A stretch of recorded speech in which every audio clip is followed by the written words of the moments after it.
Desde que o homem se colocou como centro do mundo, ficamos também com a visão de que a espécie humana tem que sobreviver a todas as outras espécies.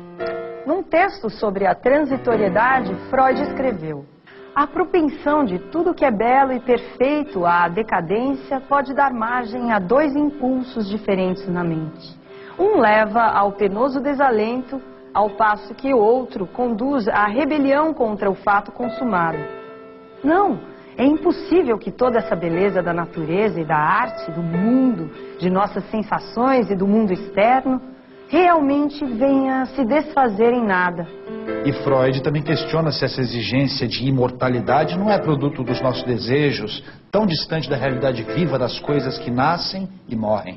Não escapamos de lidar com esses impulsos contraditórios de criação e destruição, presentes em nós e em tudo que é vivo. Eu acho importante responder a seguinte pergunta. Nós já passamos de algum limite? Tem alguma coisa que nós já cruzamos que não tem mais volta?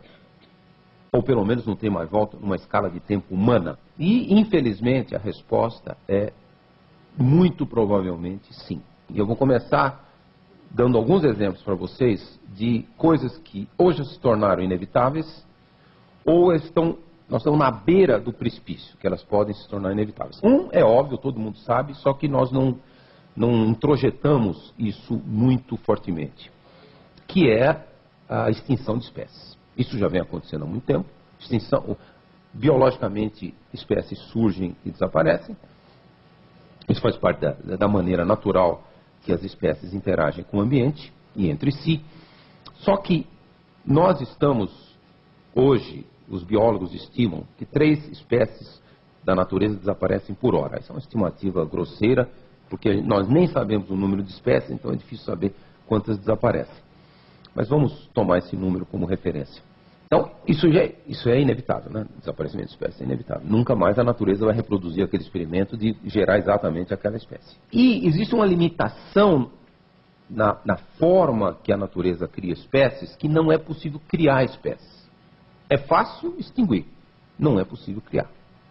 Um exemplo icônico, até um pouco anedótico, alguém pode falar assim, não, mas não tem problema o urso polar, vamos treinar o urso polar, ele não vai viver mais lá em cima das banquisas de gelo, vamos jogar o urso polar no continente e ensinar o urso polar a caçar no continente, como tem os ursos no Canadá, na Sibéria, e isso não é possível.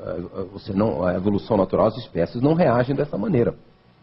Poderia, talvez, animais que se prestam à domesticação, pode levar 10 mil anos para domesticar um animal. A gente não domesticou nem direito ainda o gato. Estamos com gatos há pelo menos uns 12 mil anos. Então, não é assim. A evolução, você não muda o comportamento das espécies a bel prazer. Essa taxa 3 espécies por hora é 1000 vezes mais rápido do que na natureza, a emergência e a extinção de espécies naturalmente. Com a mudança climática, essa taxa no final do século pode chegar a 10 mil vezes. Se a temperatura subir mais do que 4 graus até o final do século, 40% das espécies de todo o planeta estão em enorme risco de extinção. A segunda inevitabilidade é o gelo do Oceano Ártico. O Oceano Ártico é coberto por um gelo flutuante, ele tem 1 metro a 4 metros de espessura, ele flutua, ele diminui no verão, ele aumenta no inverno. Isso existe há milhões de anos. Até na última época interglacial, 120 mil anos atrás, continuava a ter gelo lá. O urso polar existe porque existe esse gelo. Ele caça no verão, a partir dos pequenos icebergs, banquisas de gelo, e ele fica lá em cima até que ele vê uma foca, ele caça. E todas as evidências são de que esse gelo desaparecerá entre 20 e 40 anos. No fim do verão, daqui a 50 anos, vamos dizer assim, não haverá mais gelo no Oceano Ártico. Então, esse é um efeito do aquecimento global, é um efeito humano, que nós causamos uma enorme mudança de um sistema climático importante.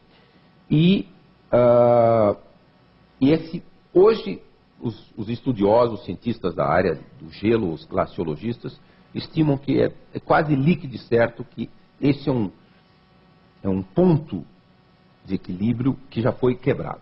O terceiro é mais um exemplo da área geladas, que é as geleiras da Groenlândia. Bem longe daqui, mas é importante.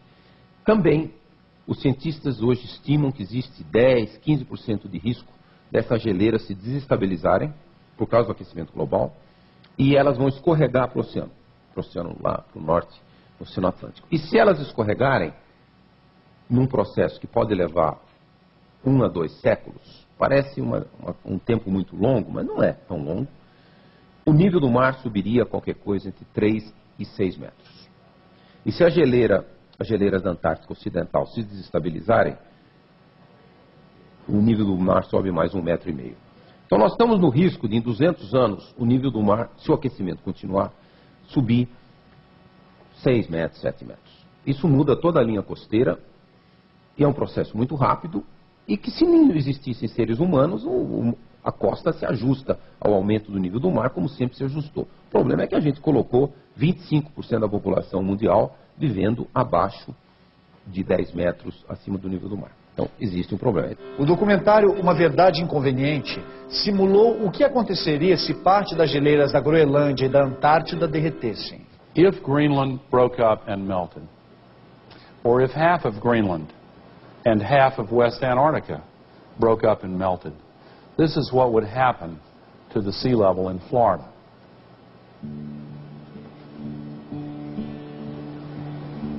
This is what would happen to San Francisco Bay. A lot of people live in these areas. The Netherlands, one of the low countries, absolutely devastating.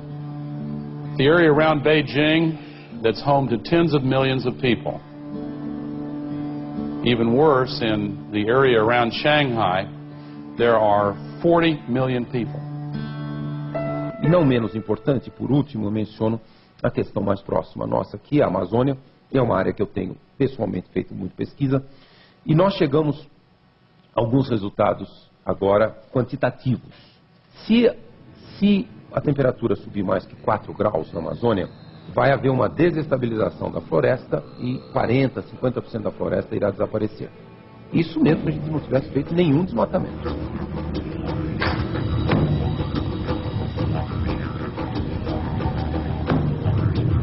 Então, esse é um outro ponto de quebra do sistema. Vai acontecer? Eu acho que se a temperatura chegar nesses números, poderá certamente acontecer.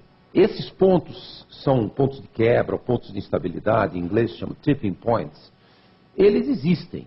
Alguns nós possivelmente já cruzamos, outros nós cruzaremos. E cruzou, não tem volta. A extinção é a coisa mais dramática e brutal, porque aí não tem volta mesmo. Nunca mais a natureza vai achar aquela solução.